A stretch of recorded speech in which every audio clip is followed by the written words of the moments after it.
Hello everyone, this is Alex Top here, and I am bringing you my Australian Grand Prix review. Now, Australia was a good opener, as I stated in my preview that this race would be good, and it proved to be good. Now, as you all saw, qualifying was delayed until the next day, which angered quite a lot of people on Twitter, especially angered me because I got up early in the morning on Saturday. But I watched it at midnight, and Red Bull walked away with it. But they did look twitchy. They didn't look as planted as some people might thought they would be. The back end was getting loose in a lot of corners. They locked up quite a lot, and Vettel, his pole lap on the last corner, he wrecked his tyres. He just spun them up, put huge black lines on the circuit, and that cost him in the race. Now, we qualifying wise, it went okay for other teams, such as Ferrari. Lotus, I think, were a bit disappointed with like 7th and 8th. Mercedes, they were impressive considering their form. Marussia, Caterham at the back. Toro Rosso were ahead of Williams comfortably. Williams looked really, really bad out there. Shame, because their 2012 car was very good. I don't know whether it's something to do with the unlocking of their potential, but it's just not there. Right, so on to the race now. Of course, Kimi Raikkonen won the race with a 2-stop strategy compared to Alonso in second on a 3-stop, and Vettel on a 3-stop. Massa, I think, was also on a 3-stop. Actually, a lot of people on 3 stops. But Raikkonen prevailed on a 2-stop and finished the race comfortably ahead of Fernando Alonso's Ferrari, 12.4 seconds ahead in the end, pulling out at the end despite Alonso having newer tyres, because that's just how fast that Lotus is. Now, Vettel, the pole sitter, he is the big story to me of the weekend. The fact that he got that pole by nearly half a second, and then nearly like 8/10 ahead of Lewis Hamilton, the Mercedes. But his pace was not that good in the race. You could tell by the way the car was moving around. The tyre wear was quite large on that Red Bull. Quite a lot of lockups, and because of its setup of high downforce and quite low top speed, compared to, it's not that slow. It meant that when he got stuck behind Adrian Sutil, he was struggling to get past, because even with the DRS open, that Force India was still quick in a straight line. This was significant towards his race, and he finished in third, 22.3 seconds off, despite starting from pole, not having any accidents, not having any incidents where he's flying off the road. So it was a clean race really from him, but no real problems. It was just the car itself. Felipe Massa in fourth. He could have improved from that position. Maybe got a podium if it wasn't for the tyre strategy. Lewis Hamilton's Mercedes and Nico Rosberg, for that fact, weren't that good on race pace.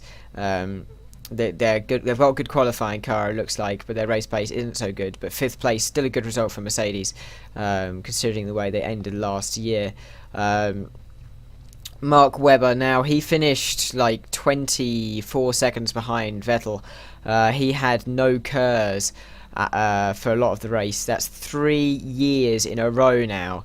There must be something up with Red Bull, because the way that Webber's getting these problems, it can't be because of his driving style that much, because his driving style isn't that aggressive or isn't that soft to cause these errors, and the coincidences and the probability of that happening are so high. It's just improbable for that to happen. So Red Bull must be either, I don't think they're tampering with the car, I think they're just picking the best quality ones and putting them on Vettel's car. Now, you could say the same for Ferrari, but Ferrari haven't really got any reliability problems. Their KERS works. Now we're on to the man in 7th place, Adrian Sutil. Amazing performance from him. He earns my driver of the day. Really deserved performance, although I think he deserved more than 7th. He, on the medium tyre at the start, managed to jump himself onto the leader's strategy for a lot of the race, leading it twice. He had really good pace, as I said, keeping ahead of Vettel and Alonso for that fact for a lot of the race.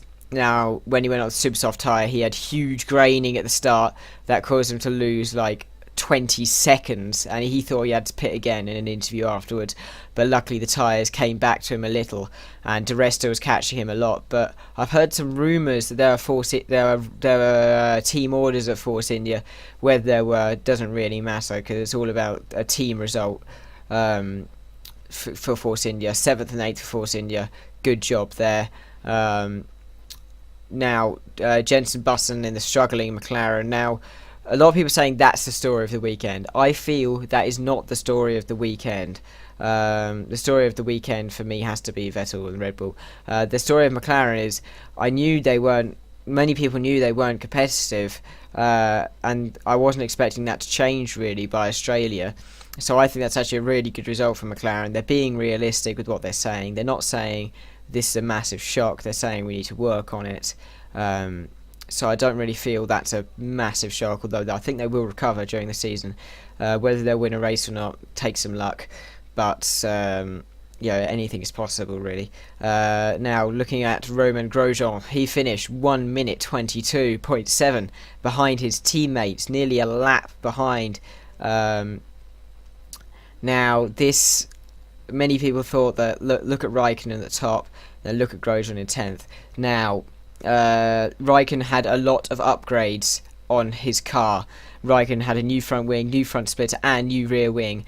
Grosjean did not have these updates, and I think Grosjean had a KERS failure of some sort during the race. So he didn't have the new parts. He also got stuck behind a few cars at the beginning after a bad start. No crashing though, which is good. He actually finished his Australian Grand Prix, but he's managed to still pick up 1 point for Lotus. Although, you should say he should have finished ahead of Jenson Button, perhaps. Now, Sergio Perez in 11th place. Okay result, just behind Romain Grosjean. No real change in order there. Then Jean-Eric Vergne is the last non-lap runner in 12th. Now, after that, it gets a bit... these positions aren't that important. With Esteban Gutierrez being the best of the new boys in 13th place, a lap down though. And then you got Bottas, Bianchi, who did a superb job beating his teammate by what would be a lap. Whether he was a lap ahead of his teammate, I'm unsure, but his fastest lap was within 0.04 of a second of Sebastian Vettel's. Now that is an achievement for Bianchi and Marussia.